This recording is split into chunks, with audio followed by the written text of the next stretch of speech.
गरियाबंद में शराबी शिक्षक ने बड़ी घटना को अंजाम दिया है। अपनी शिक्षिका पत्नी की हत्या शराबी शिक्षक ने लोहे के पाइप से सर फोड़कर कर दी।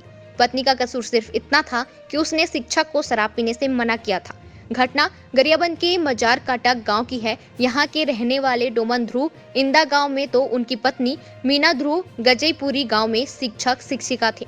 दोनों का 10 साल का बालक भी था। बीती देर रात 12 बजे के करीब नशे में धुत शिक्षक और अधिक शराब पी रहा था।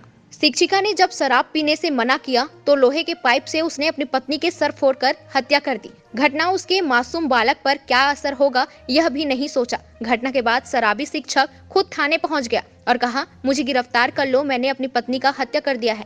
यह सुनकर पुलिस के होश उड़ गए। पुलिस उसे लेकर वापस घर पहुंचे तो लहूलुहान पत्नी की लाश पड़ी थी और पास बालक रो रहा था। अब हत्या करने वाले शिक्षक की भी तबीयत बिगड़ने लगी है। अब उसे अस्पताल में भर्ती कराना पड़ रहा है। रात भर 2 पुलिस वाले की ड्यूटी आरोपी शिक्षक के साथ अस्पताल में लगाई गई। इसके बाद सुबह पुलिस ने मामले की विवेचना कर पर्याप्त साक्ष्य जुटाए।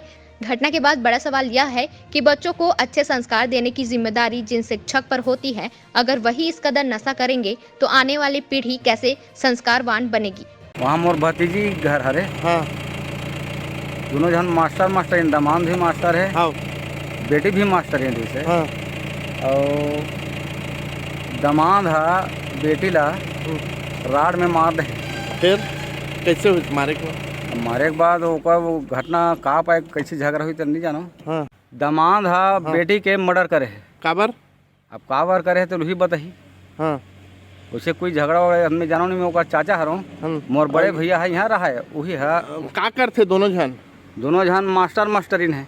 काबर मजरकट्टा निवासी डोमन ध्रुव थाने उपस्थित आके बताया कि शाम को दारू पीने के बाद घर पे गया था और पत्नी से विवाद हुआ है और वहाँ पे राड से अपनी पत्नी को मार दिया है।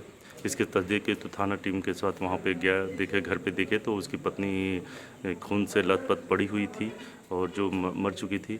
उसके परिजन को सूचना दिए हैं। पंचनामा कार्रवाई हो रही है। अग्रिम पीएम कार्रवाई करने शिक्षक की क्या स्थिति सर?